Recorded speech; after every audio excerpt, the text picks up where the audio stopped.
বাচ্চারা চলো এই মাটাকে ওর বাচ্চার সাথে মিলিয়ে দিই। প্রথমে একটা বিছনা লাগিয়ে দিলাম, এখন ওর বেবির সাথে মিলিয়ে দিব। এই তো হয়ে গেল। এখন বিছনাটাকে পূর্ণ করে দিই।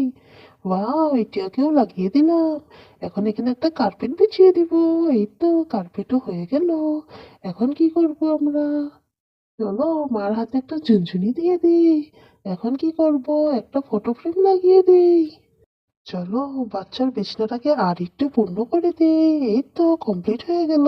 এখন দেখো ওয়ালটা খারাপ হয়েছে, ওয়ালটাকেও সুন্দর করে দিই। ওয়াও, এটাও হয়ে গেল। এখন বাচ্চার জন্য একটা খেলনাও রেখে দেবো। ওয়াও, খেলনাও রেখে দিয়েছি। পার্ট 2 তে এসে গেলাম। এখন এই ছবিটাকে আর একটু পূর্ণ করে দিব। প্রথমে বিছনাটার রেলিং লাগিয়ে দিব। এই তো রেলিং লাগিয়ে দিলাম, এখন বেবি পড়বে না। একটা ফটো ফ্রেম লাগিয়ে দেই। আরে বিছনাটা তো আরো বাকি আছে। দেখি তো কি পাই। বিছনাটাকে আরেকটু পূর্ণ করে দিই। দুই সাইডে এখন বেবি সেফ হয়ে গেল। এটাও পূর্ণ হয়ে গেল। এখন বেবি পড়বে না বিছনার থেকে। এখন একটা হুক লাগিয়ে দিলাম ওয়ালে। এখন কি হবে? এই তো একটা টেবিল লাগিয়ে দিলাম। একটা বলও লাগিয়ে দিলাম, এটাতে বাচ্চা খেলতে পারবে সুন্দর করে। তোমরা কি ভালোবাসো খেলতে?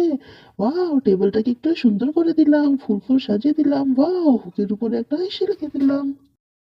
এখন পার্ট